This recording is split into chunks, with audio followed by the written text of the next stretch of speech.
My name is Anjola Tunde-Ojo. I'm a CPA and I work for a startup called O2 Canada.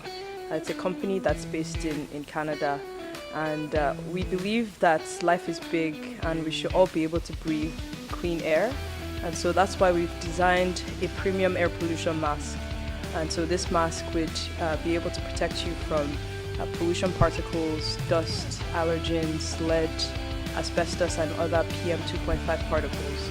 And this mask has been designed with the intention and the goal of ensuring that it provides adequate protection for its users.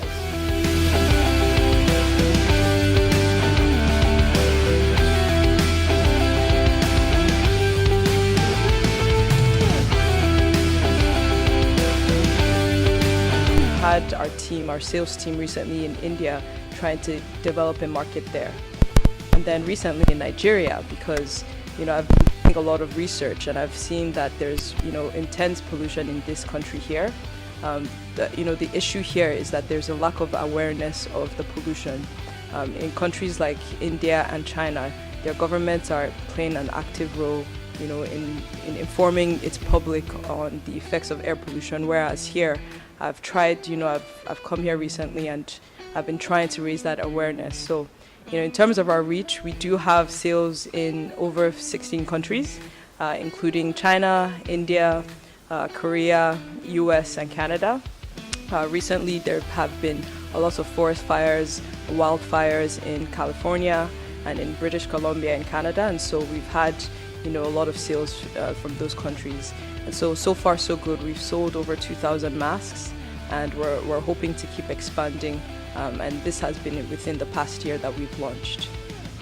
So yes, health, inhaling air pollution particles. So it's called PM 2.5. These are particles that are so small that when you inhale them, they can just be stuck in your lung tract, and they can go into your bloodstream and eventually to your heart.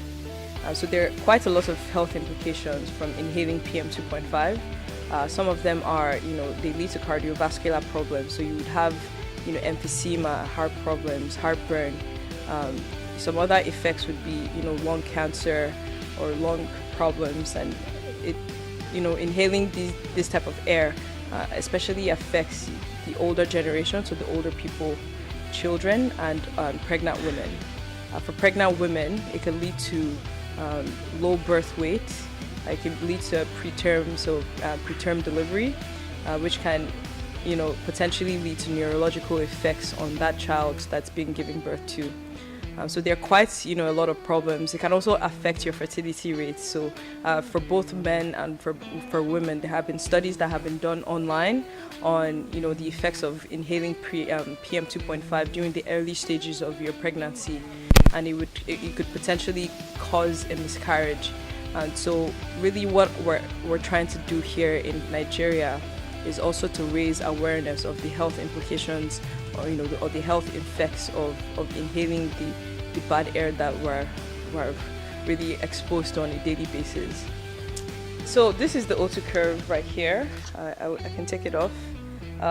So this mask provides you with the personal breathing space. That's how we like to market it. What that means is that you have a space here that allows you to breathe without interference with the filter. So the filter isn't touching your lips directly.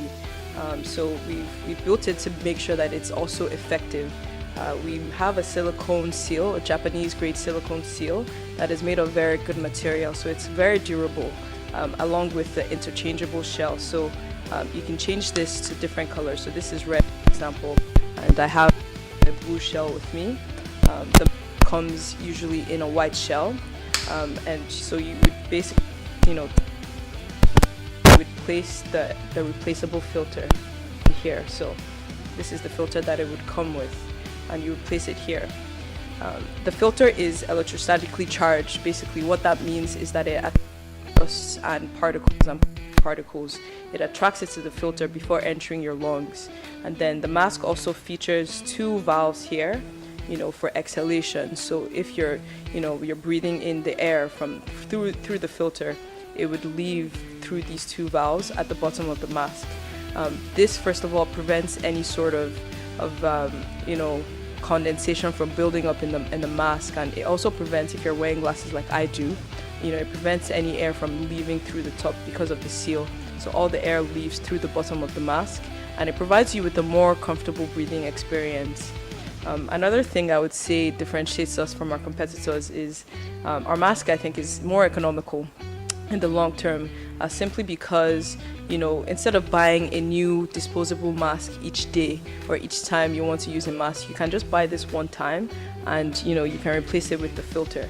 And this filter, we have several types of filter. We have the commuter filter, which would last you up to 2 weeks of use, so you can use it every day for 2 weeks in polluted areas.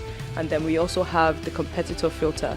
So the competitor filter would last you approximately 6 to 8 hours, but it's thinner. So the material that is used to build that filter is thinner and it's more breathable. So if you're running outside or performing some sort of sporting activity, you're not like prevented from breathing in clean air. Our goal, our mission as a company is to provide clean air to the population and to the world. So CSR is actually one of our main focuses as a company at O2 Canada.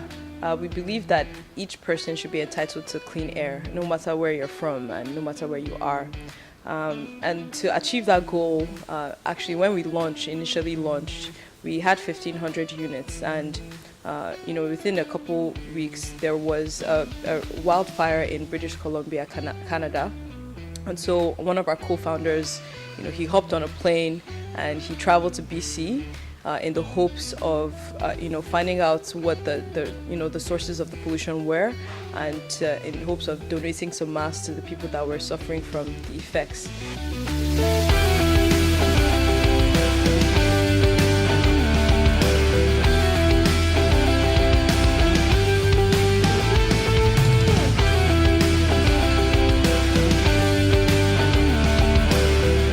Able to actually give out over 100 masks to rescue workers and to families that were displaced just by the air pollution there. So that was sort of a waking, call to us. It's like you can see the effects of air pollution. They were right there. They were breathing it in.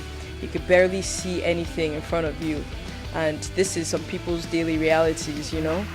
So from that point on, we just wanted to make it a focus to try and donate masks. We've done so in California as well, when there was the wildfires in California, and so that has really been sort of part of it. It's been ingrained in our culture right now, and so we take pride in being able to give masks to people that are maybe not be able to afford our mask.